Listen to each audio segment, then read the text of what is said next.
Good evening. If I could ask everybody to take their seats. Thank you all for coming. I'm Andrew Schwartz, Senior Vice President, CSIS. Welcome to the CSIS Texas Christian University Schieffer Series in Public Policy and Journalism. We have a great panel tonight. Thank you all for coming out and braving the weather. It will be well worth it. With that, I'd like to introduce my good friend, the great Bob Schieffer. Thank you all very much, and thank you so much for coming out tonight. We had more than 300 responses to this, and then of course it rained, and here in Washington it's the first time it's ever rained, every time it rains. But I thought we'd have a very small, intimate group here, but we have a really good-sized crowd that came out on behalf of the Schieffer School of Journalism down at TCU. I had really wanted to have this panel to delve into the corruption and the illegality and the immorality of the Bowl Championship Series. Because we should be going to the Sugar Bowl, and we're not. There's no reason that we're not. But we're going to do instead, we're going to do cybersecurity tonight. And we've got a great panel. Once again, you know, this is our 32nd of these sessions. We've done 32 of them now, and that's spread over a period of years because we do once a month. And I was thinking about this, that the great lesson for me in holding these sessions is it's very sobering, because I've come to understand how many things that I really don't know very much about because of these. We did Turkey last time out, but that's the good thing about being the guy who asks the questions. You don't have to know very much. You surround yourself with experts, and we really have some tonight to talk about something that I must say, I think there are a lot of people in this country who want to know more about cybersecurity and what this really means. Ellen Nakashima is the one of the national security reporters at the Washington Post. Her recent writing is focused on issues relating to intelligence, technology, civil liberties.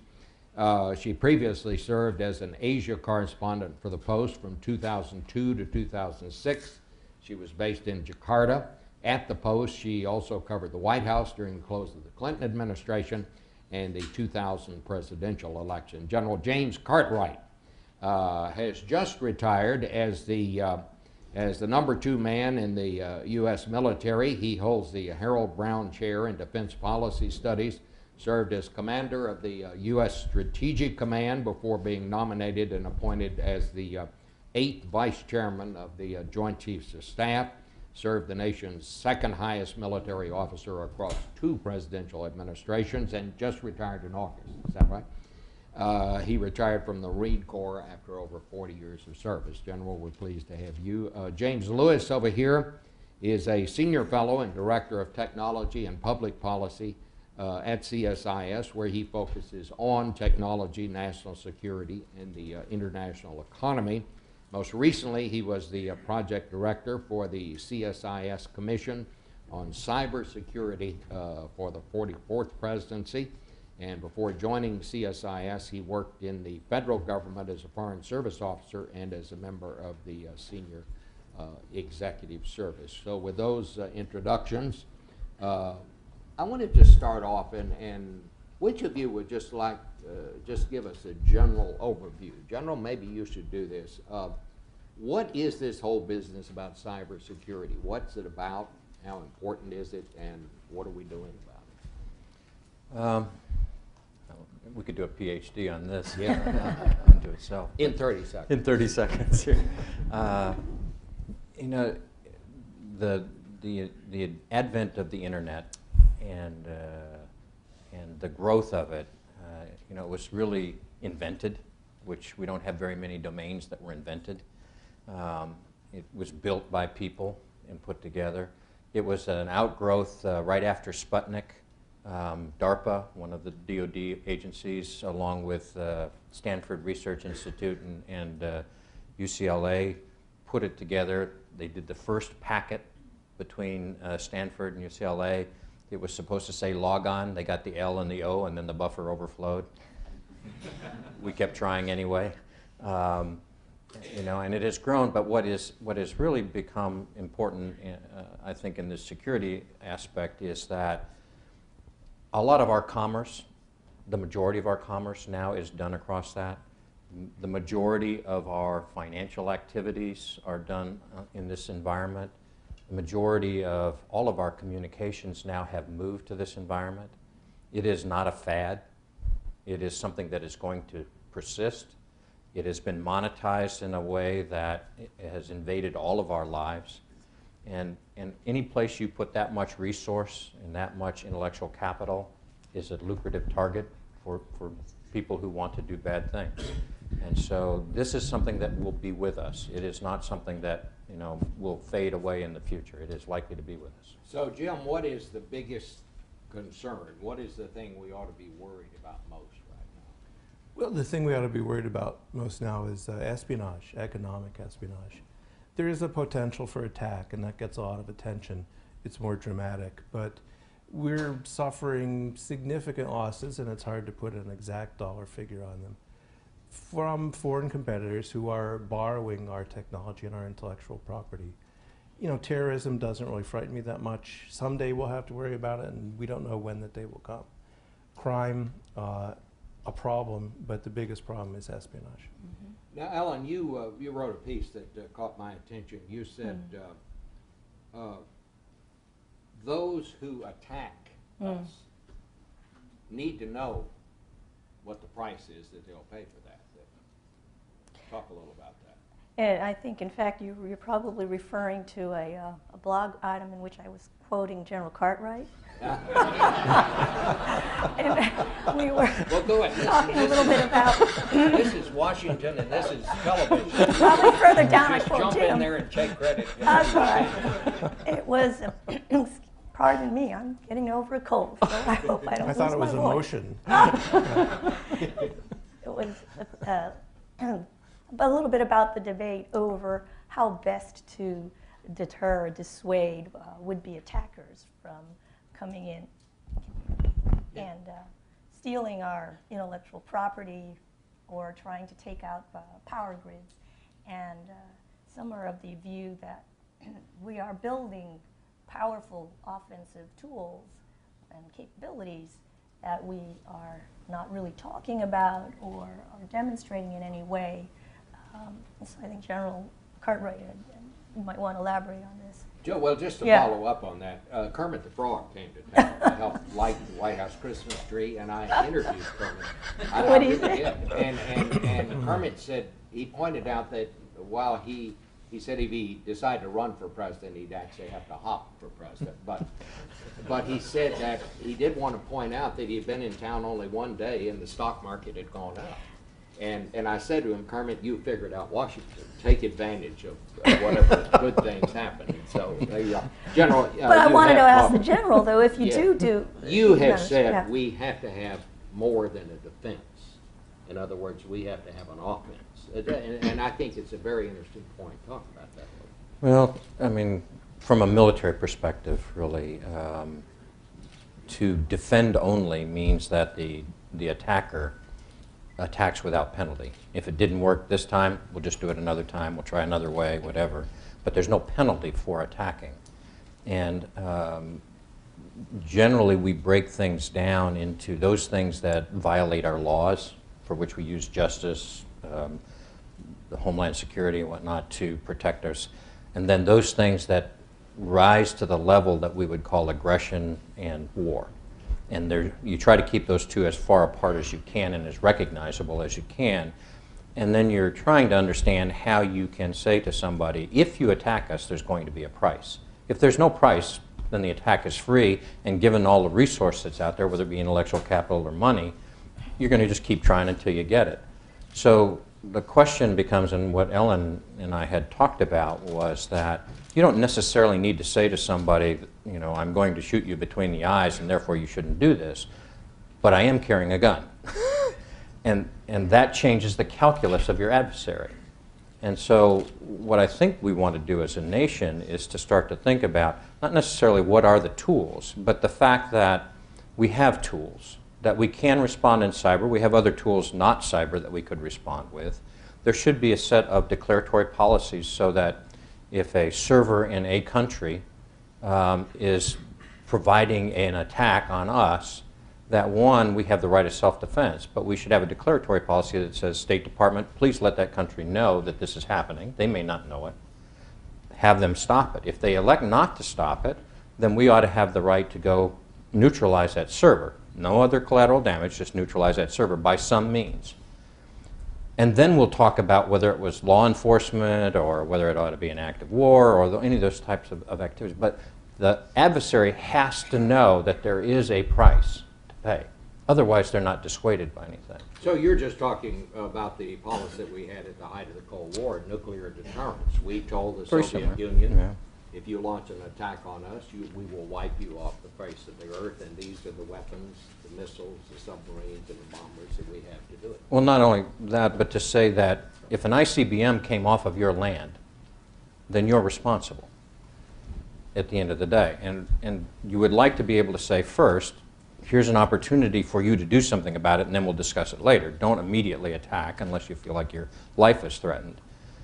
But have at least everybody understanding that we acknowledge they may not know that attack is coming from their territory.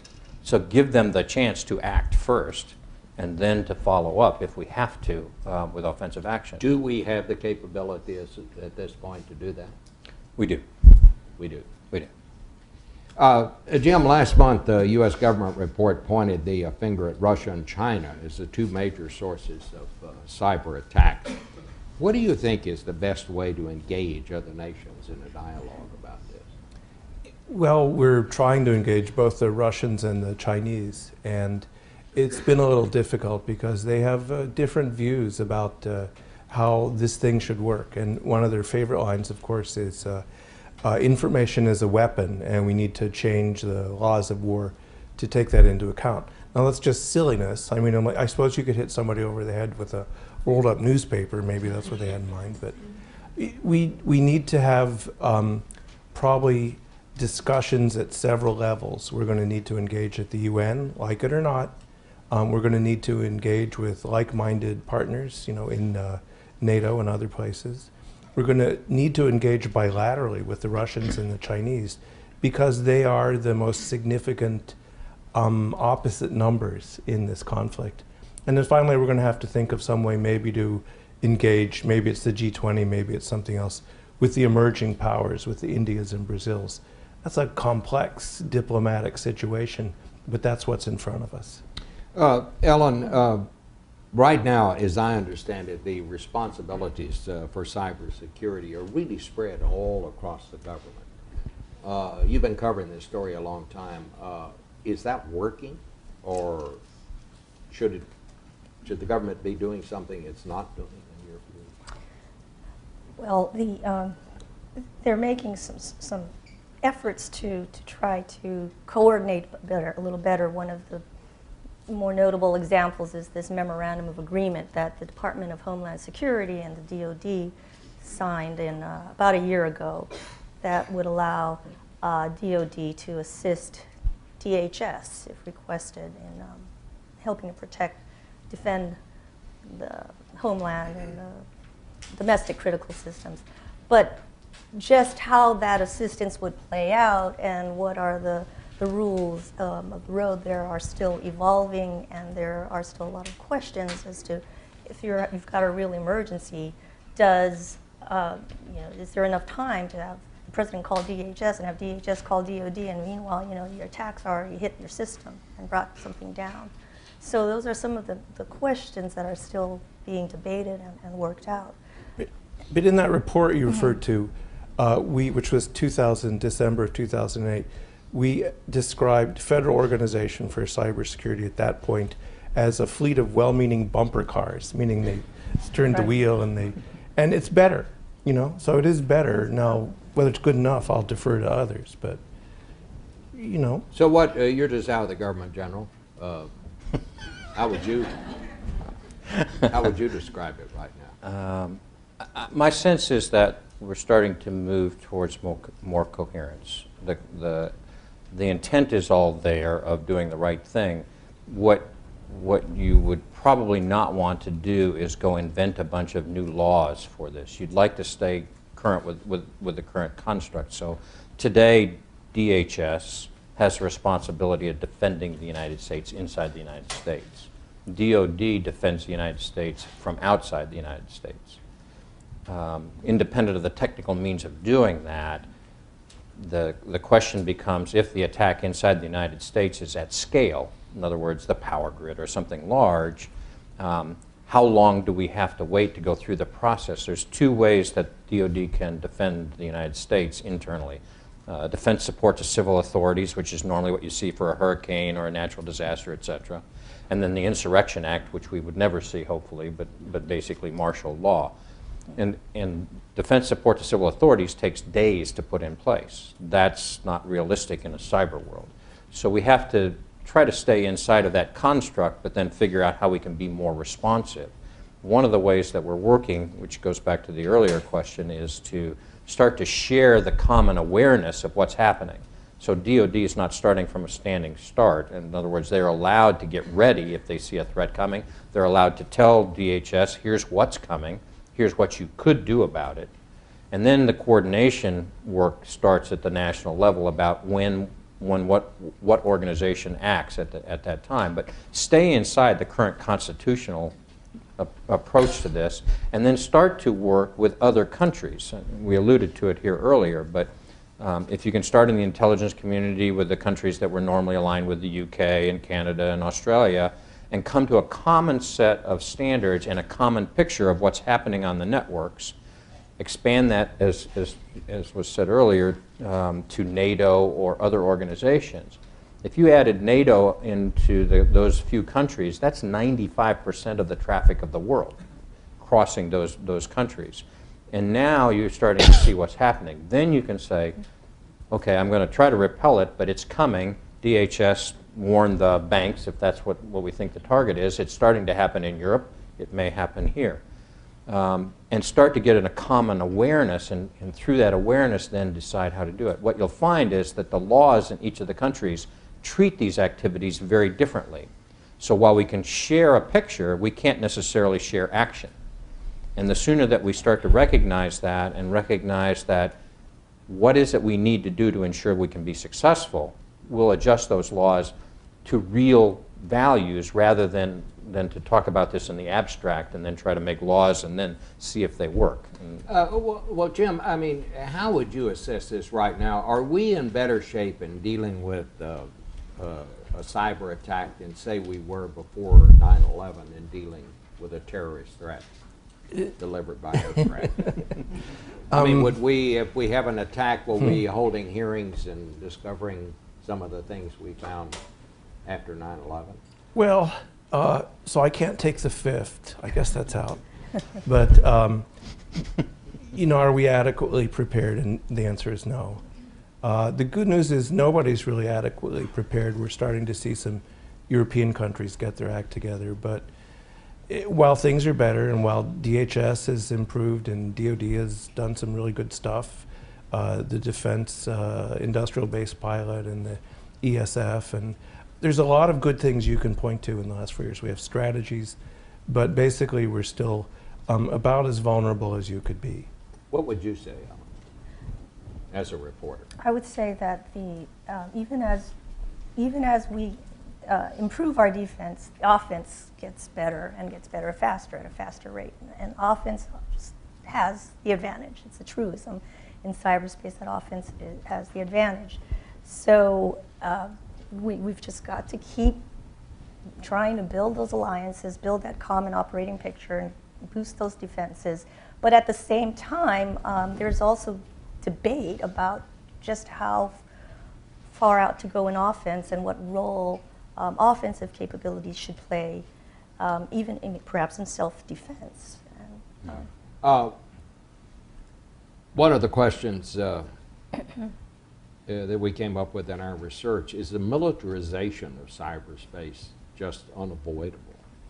Would that be a bad thing for the United States? I'd like to hear all three of you talk about that. Yeah, I think, you know, that's militarization of cyberspace is kind of shorthand for DoD being any place in cyber and acting any place, independent of the geographic location or the sovereignty issues, et cetera. And we don't want to go there. I mean, we built this country on a freedom of speech, Constitution, and we want to preserve those values, not lose them because of a particular technology. So the question becomes, how do you instantiate those in these technologies in a way that not only the government feels like it can protect its interests, but that the man on the street believes he's been protected and is appropriately has what we in law call voluntariness. In other words, he's had a choice. He can elect to be better protected, or he can elect to be at higher risk, but it's his choice. And we've got to, there are ways to technically do that, but we've got to have probably a little more aggressive debate in the country about the threat. If your identity has been stolen, you believe this. If it's not been stolen, which is really the majority of the country, you're not sure that there's really a threat out there. And so we haven't done a good job of really talking about that and convincing people, which is good. But we're going to have to work our way through that, because you don't want to wait so long that you put the country at risk, but you also don't want to throw the baby out with the bathwater in freedom of speech and other types of things that we're. What would you all like to add to that?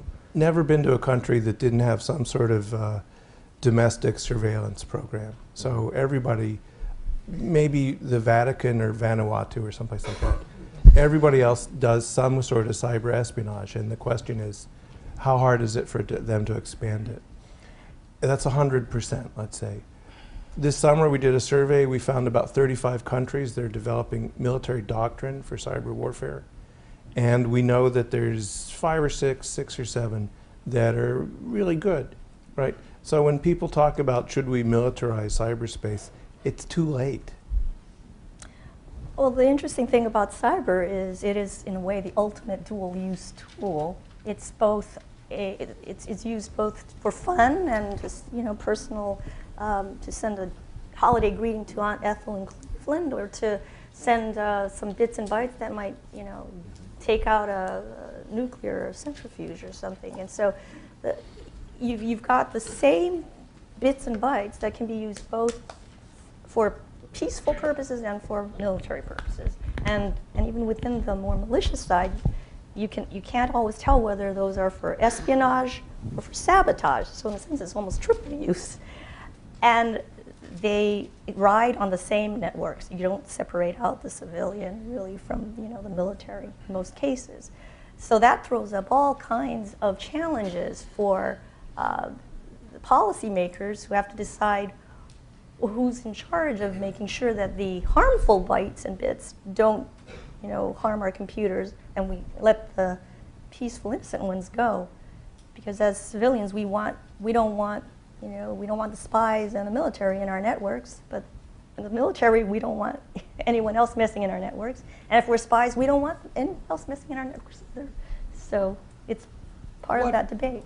What would a cyber attack be like? You say, General, that unless you've lost your identity or had it stolen, you don't really know that's a threat. What could happen? I'm probably the wrong person to ask about this, because, I think too many people believe what they see on television. Well, I hope they believe so. Yeah. I know. But today, the likelihood that a nation state or any actor is going to knock down the entire electrical grid of a country of the United States, let's say that, is very remote. And that's probably 2 to 5 years off on that kind of an attack. It's a very difficult thing to do. It is not, some 19-year-old sitting at a keyboard. So today, an attack in cyber is probably more about confidence. In other words, a small bank that gets knocked down still undermines the confidence of people in banking. Okay? But it's not the entire banking grid that got knocked down. In the future, it may be the entire banking grid, but that's probably unrealistic for today. And so as we start to look towards that eventuality, I'll go back to your nuclear equivalency, a nuclear weapon could knock out the electrical grid in any city. Cyber could knock it out in the entire country. in milliseconds. And so that's the worry, is that it could progress in that direction, and that now you are really talking about an equivalency to a weapon of mass destruction, and how do we handle that, and what do we do about that?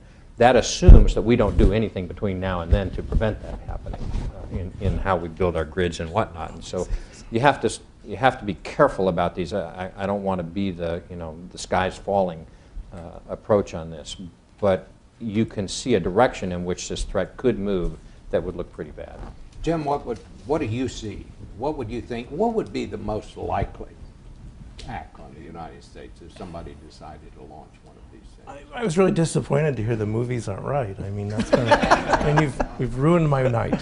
But and I understand there's a couple in the works, so it'll be interesting to see if they can resist the temptation to have flying cars and burning buildings, because I don't think that's what we'll get, right? And a lot depends on who's doing the attacking, and right now it's only nation states. They're unlikely to do it unless we get into some sort of shooting match with them, and then they're going to use it against command and control. They may think about critical infrastructure, but that's a big, big step.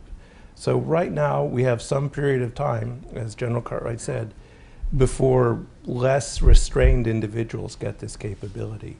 And if we use this period of time to build our defenses, that would be good.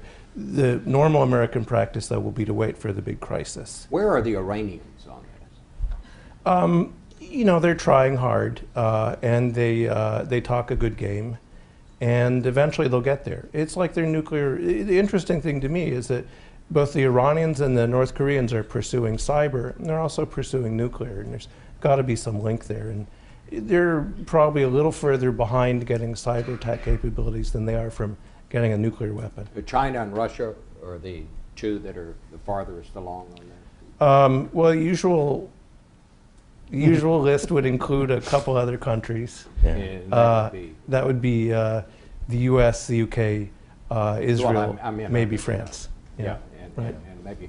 I want to go to the questions in the audience because I know Try you to all not have ask some. But as you're thinking about a question here, I want to go back to Jim and ask you, since we're on the subject of Iran, does the drone coming down in Iran, did that have anything to do with cyber? And do you think, in fact, that the Iranians brought down that plane? No and no. I mean, if they there's a remote chance, and this is all speculation, so that means I can be unconstrained, right? There's a remote chance that they bumped into it somehow and were able to bring it down, but it was more likely some sort of technical glitch. Who knows, a solar flare, who knows, right? And the thing crashed, and they found it before we did. So they don't have the most advanced military capabilities in the world. Not that they aren't good at some other stuff. You don't think they could have shot it down? No. Or brought it down by some other means? Well, I did bring up the thought wave example before, which is, Maybe I'm trying to get you to say that because I know. It's just as likely. It's just as likely that. I think what Jim said, and I'll let you say, he was quoted somewhere else as saying that the Iranians hacking into the drone control system was about as likely as Ayatollah standing on a mountaintop and using thought waves. And the more I thought about it, the more I'm in the thought wave camp. I think, All right, that's the question there. There we go, right here. Okay, come on. John McGaffey. Yeah, come up to the mic, John. Oh, sorry. John McGaffey from CSIS. It's a great quote. With regard to the notion of cybersecurity particularly in our private sector world, but also in government, can you talk to us a bit about the considerations with foreign presence on our nets, like the issue of Huawei, the Chinese company? How do you think about what's involved? How do you balance that off and keep ourselves on the right path in both prosperity and security? How do you think about that? What do you do about it? Who'd like to take that? Okay.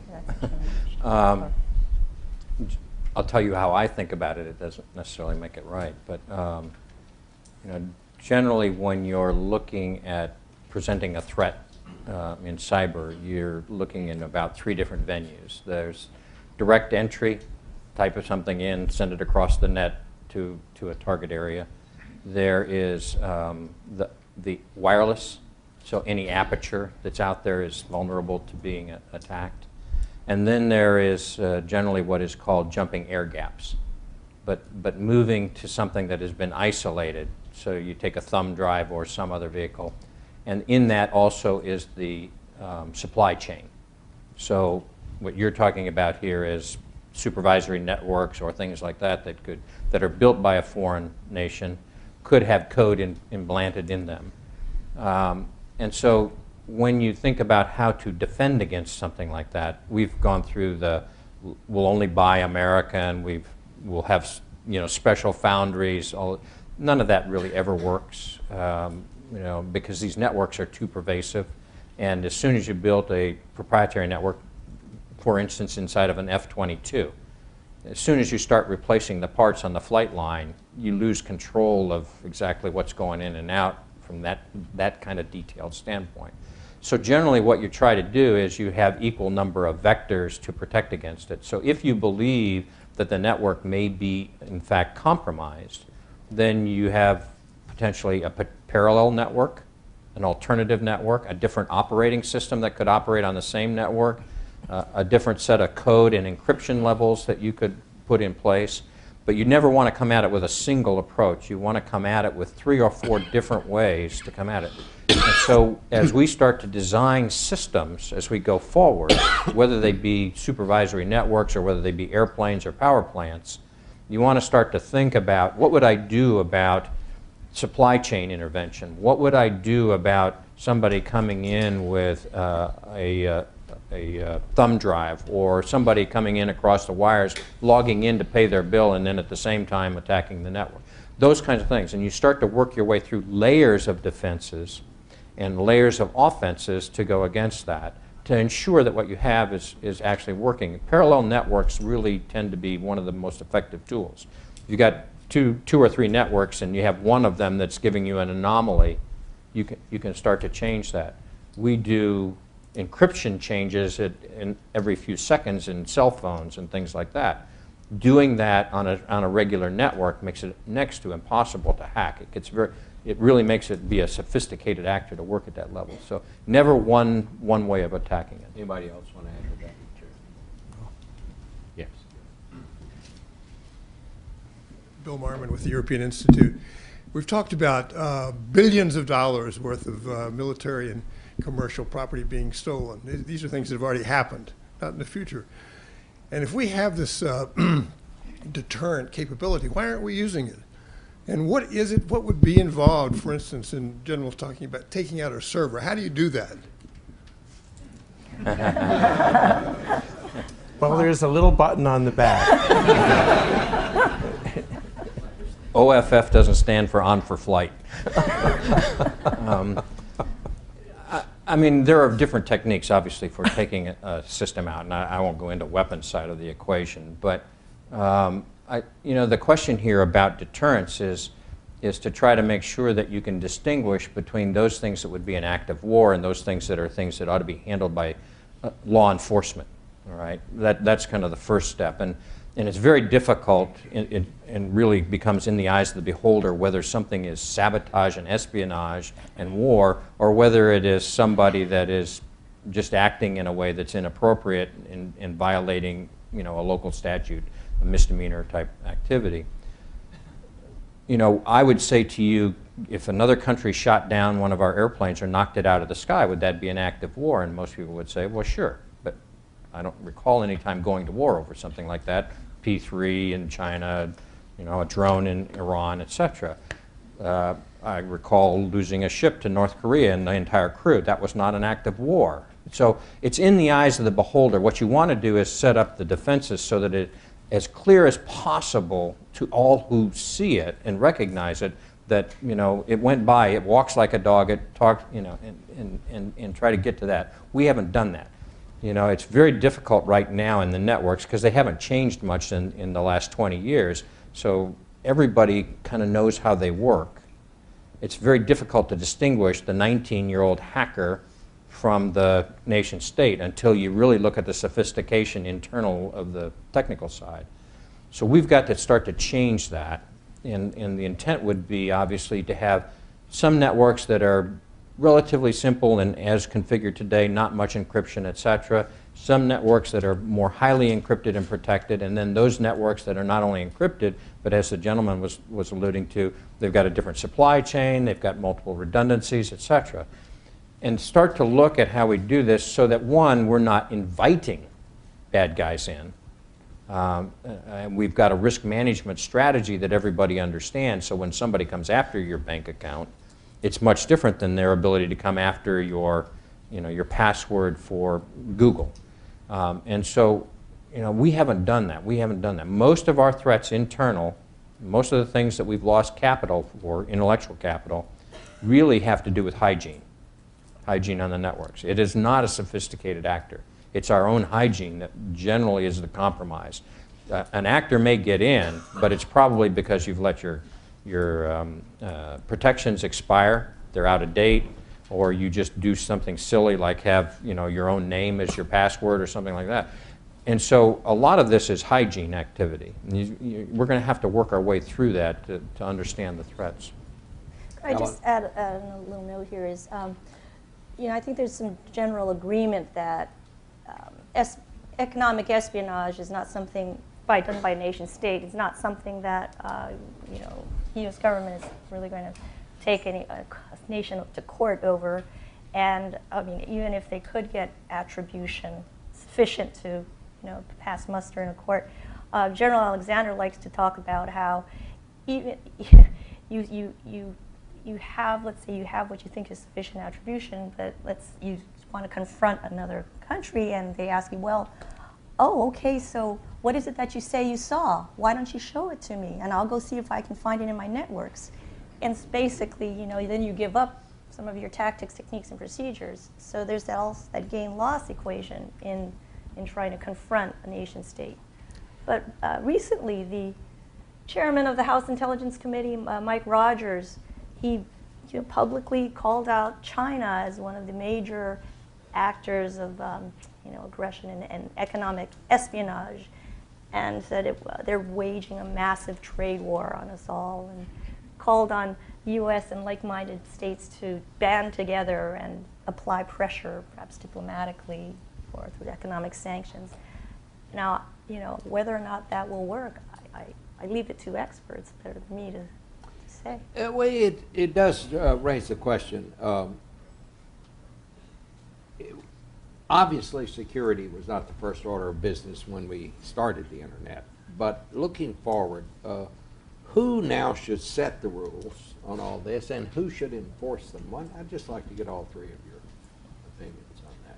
One of the things we sort of dodged in the last question goes back to the issue of just how far can you push existing rules, existing laws, existing agreements into cyberspace.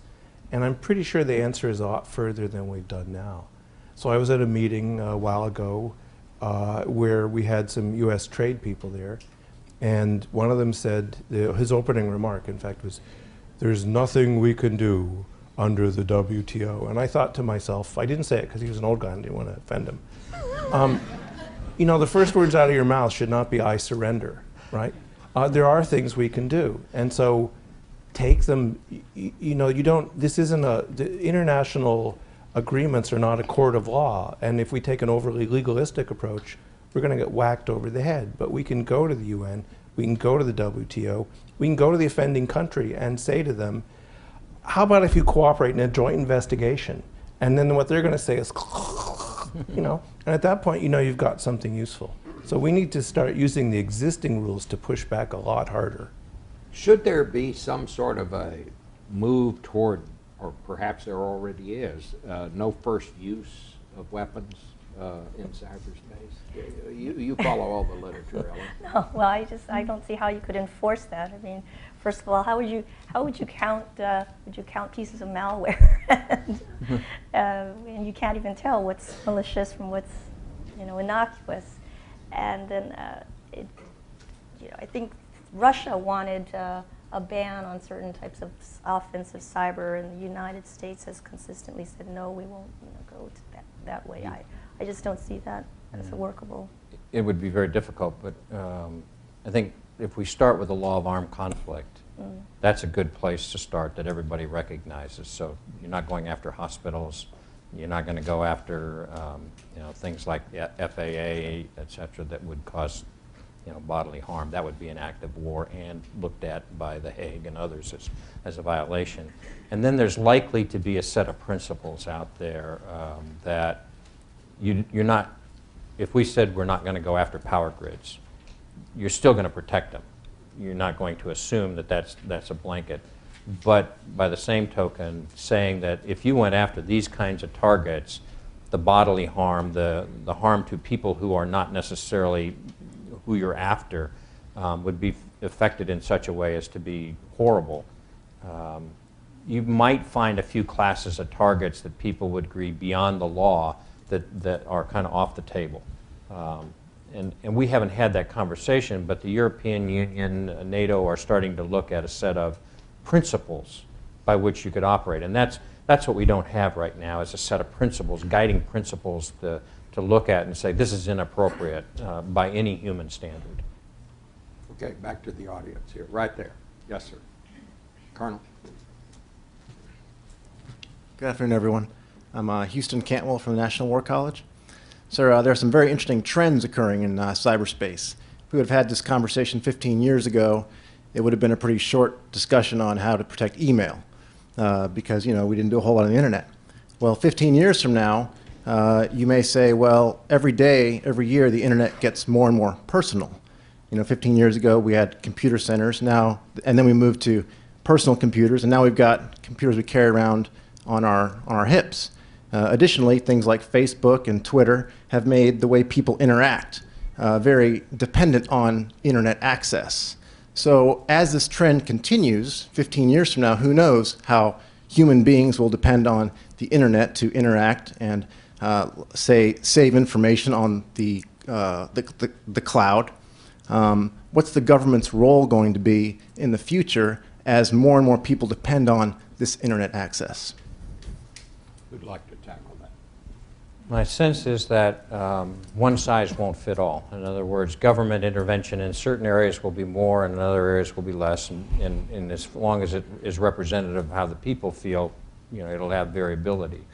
If you look at some of the different ways that we have employed the government oversight, it's very intrusive in some cases, thou shalt, and the laws reflect that. In other cases, like for instance banking, there's been a lot of discussion about if you had a combination of civil and government, where the FDIC, as an example, has some government oversight but also has some authority, and you look at it and you say, because the sticker's on this bank, it means that I know that the standards that they're doing their cyber to are adhered to, they're audited, they're looked at by somebody, and therefore the likelihood of them being attacked versus the guy next door who has no sticker is different.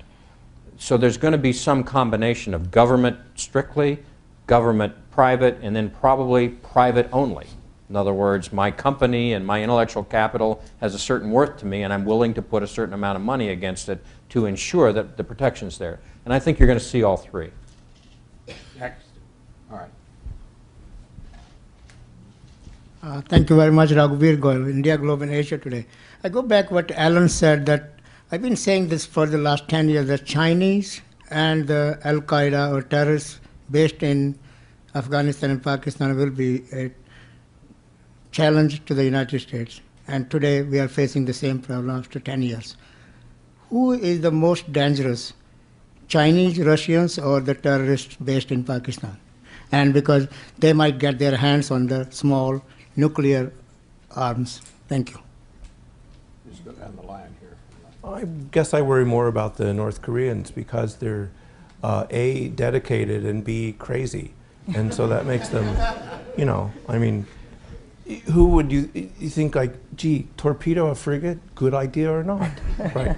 And they came to sort of a different conclusion. So they're the ones, Iran might fall into that category. They're the two I think are most likely to get the capability soon and most likely to miscalculate what the cost of using it will be. Ellen Wilder. I also think that the question is when will the actors with the capability and the motive, when will those merge? That's when we have to worry. I don't know if Al-Qaeda ever gets the means or can subcontract out and get a Stuxnet-like capability, then I would worry. But I'm not expert enough to know when that might happen. So Yeah. I think the two vectors that you have to worry about the most are as the technology proliferates, then we have a 100% batting average that we guess wrong on who. So, you just kind of point at that. But when the technology starts to proliferate and you've got this attribute called anonymity, whether it be in bio or whether it be in cyber, when you put that together, as we make a transition between what the lethality of a nation state today can do versus a group, when the group starts to equal a nation state, that transition is going to be a very dangerous time. Can I just say one thing quickly? We still don't have access today to AQCon, who had transport technology to all these countries, North Korea, Iran, Libya, and so forth, so many countries in the Middle East. So where do we go from here now? Yeah. My sense, is that we'll assume what we're going to assume about AQCon. The pedigree of his knowledge that was proliferated out there is starting to emerge in a lot of different places, and you can see it. So now knowing that it was AQCon is irrelevant, really. You're more into how are we going to operate in a world where nuclear proliferation is actually on the ascendancy. Even though we are doing a lot of things to prevent it, that knowledge is just out there, and it's going to grow, and it's going to become more evident. I think there's a question. Yeah, right here. Yes, sir.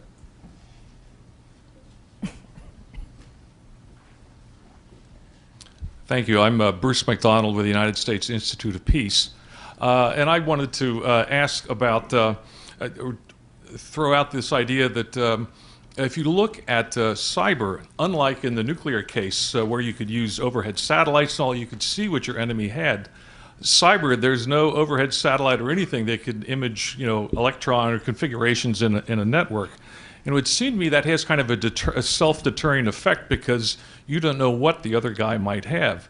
But on the other hand, to me, a fascinating dimension of cyberspace, and I'd be interested in the panel's thoughts on this, is what I would call even sort of going beyond espionage and what I call special operations. And to me, the classic example of that would be the Stuxnet virus. It would seem to me that as long as you can keep, we talk about, we need better attribution. Well, that's fine for other people, but attribution in some of our work is what we don't want. But it would seem like there is potentially quite a future for cyber in what I would call special operations, very targeted, not big catastrophic economic attacks, but where you have a very specific objective and you go in a way and try to accomplish something that is limited but potentially very important. I wonder if our panelists have some thoughts about what I call special operations cyber. Go down the line. Hey, Bruce, is it true that the motto of the Institutes of Peace is "Peace is our profession"? I think that was some other organization. One thing, it sounded vaguely familiar. One thing to bear in mind is that this is a difficult area to know the full range of capabilities, because the part that isn't looked at, similar to satellites in some ways, is if you are collecting intelligence on a foreign opponent, you may have knowledge of their plans, intentions, and capabilities. And if you're really good at that, you have a higher chance of succeeding in attribution. And General Cartwright and I were at a meeting in August where a senior military official said that he had 100% ability to attribute. That was a bit high, I felt. But at the same time, we were at a meeting. That was at the bar. we were at a meeting in 2007 where another senior military official said it was more like 1 out of 3. So so that's like playing Russian roulette with a 3-cylinder revolver, and that has a deterrent effect on the opponent. And what I think will happen over time is the ability to attribute will increase, and that will reshape some of how we do cybersecurity. You're referring to Stuxnet, which was a milestone in terms of the use of cyber as a strategic weapon, and it's clearly something that I was at a conference on cyber and law of armed conflict in Berkeley recently, and the subject of Stuxnet came up, and it was noted that Stuxnet was highly targeted, did not result in any civilian death or damage, other than getting into some other computers, but you didn't shut them down or break them. And so I asked Michael Nacht, former Assistant Secretary of Defense, who did WMD issues well. So in the end, was it a good tool? If your objective is to, slow down, undermine Iran's nuclear weapons program, and basically said yes. So there is some. I think this is it's a rich area for policy debate. It's just not one that's very easy to do because so much of it exists in the classified and covert realm. General, let me just ask you, and obviously there are some things that are classified, but if push came to shove, what role, what offensive actions might the United States government employ in the defense of our cyber capabilities? If somebody attacked us, What kind of cyber would we use to? Yeah, what would we do? What are some of the things that we could do? What were if they came if something happened like this and somebody came in to brief the president on it and he said to you, General, so what are some of the things I could consider doing? I don't know. But I think it's fair to say that in a limited case, in limited activities, there's a role for cyber that can be very discreet and very targeted and appropriate in its effect, okay, proportional, things like that. In general warfare, cyber today is probably of the class of a supporting arm. It's not going to be the main effect, but it will support other effects and enable them. And that's probably the sophistication that we have today. It's probably going to increase over time, but today it's really more in the venue of a supporting arm, like artillery or things like that.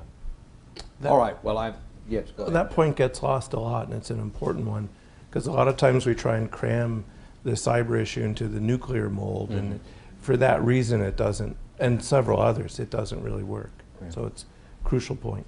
All right. Well, this has been very enlightening to me, and I hope it has for you all. Thank you very much on behalf of CCU.